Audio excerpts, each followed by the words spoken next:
If you want South Africa to prosper, then pay attention to the Springboks. The South African rugby team is a symbol of what South Africa should be.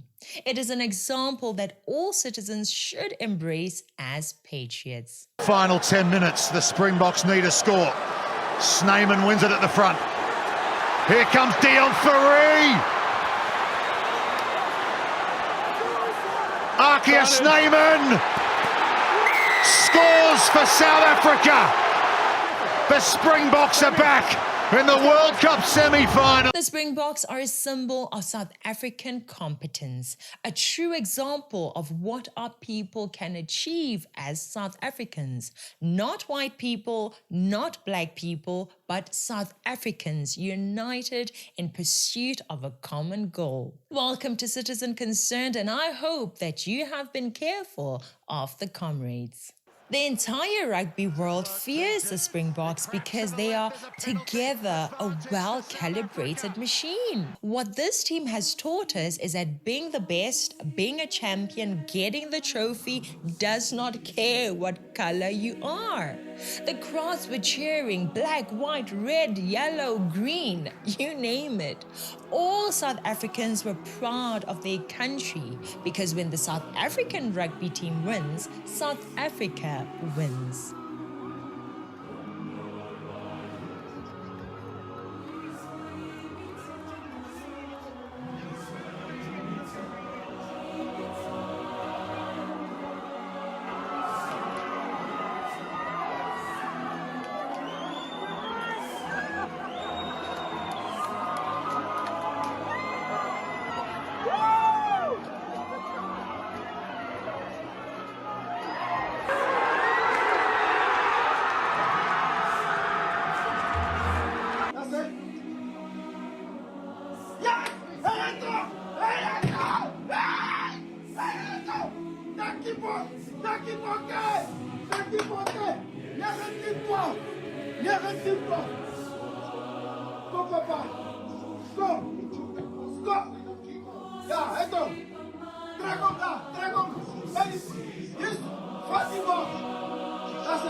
These are the small things that can mend our racial divide, but you must let it happen organically.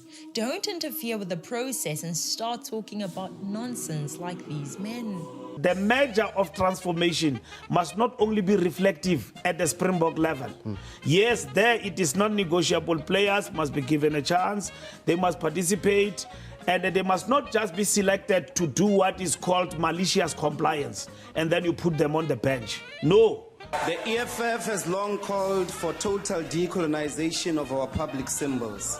This underlies our inability to join in the fake celebration of the Springboks, because the Springbok is a sign that cannot be whitewashed. It stands in parallel continuity with the stem, entrenching white supremacy in our society.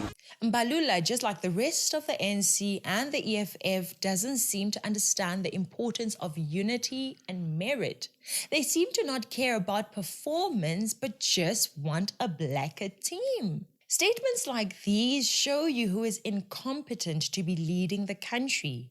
Fikile Mbalula's talk demonstrates that he's one of those people who care about the look of things and not the state of things. But we do. We want the best, whether black, white, green, or yellow. It doesn't matter to us. We simply want the best, period. So stop with the political meddling in well-performing entities. You meddled with Eskom, implemented your quotas, got rid of white engineers and technicians, which all resulted in rampant looting, several assassinations, and hundreds of hours of load shedding. What will happen if you start interfering with the Springboks? Briberies to play? Poor performance again? As politicians, you're supposed to make sure that there is a good economy that allows parents to feed their children well so that they are healthy, fit, and strong to compete. As politicians, you should make sure that all schools are well equipped with rugby fields, with training equipment, with gyms to prepare all young rugby players early on. If you invest in that, then more youngsters can have stories like Bongi Mbonambi's. In the whole street of Batlukun where I stayed, there was only 2 of us who went to like a Model C school where there was rugby, and then we'll come back and then teach them how to play rugby. So we didn't have grass patches where we could play tackle, so we'll play touches. But then things will get out of hand and turn into tackle. So yeah, and that's how my love for rugby started. The lack of exposure to the right information and resources is what limits the opportunities for the young Bongis in our lives. And it's not white people's fault, but that of our own ANC government. How can they afford BMWs and Mercedeses, holidays and mansions, business flights, and fail to afford to give our talented blacks the right exposure? How much does it even require to set up a rugby field? A school gym, perhaps, to get black boys as ready and as equipped as white boys so that we don't have to use race-based selection. Nothing performs well if you try to impose race-based selection. If anything, race-based selection limits peak performance. The American NBA proved this in the first half of the 20th century when they chose to select basketball players based on race and not on skill. The teams that were the most racist chose to not pick black people, and soon enough, they started to lose to the teams that had black players on their teams. They didn't like black basketball players, but they realized that, guys, in order to win, we have to recruit these black players. And in a few years, black players began to dominate the American basketball courts to this day. This here is a champion's mentality. Forget about skin color and focus on winning. Pretty good hitch in his shot. He splits D. Ross is inside. Brings it to their feet. Oh, no! Dear South African, do you care about the color of engineers at Eskom, or do you care about having uninterrupted electricity?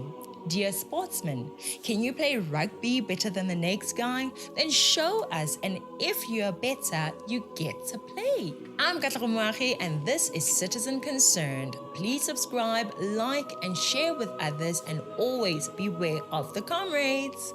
Congratulations to the Springboks. We are proud of you. As the Springboks have taught us, being the best, being a champion, getting that trophy is not about what color you are. So please let us look beyond color, unite in pursuit of a common goal, the peace and prosperity of our rainbow nation, South Africa.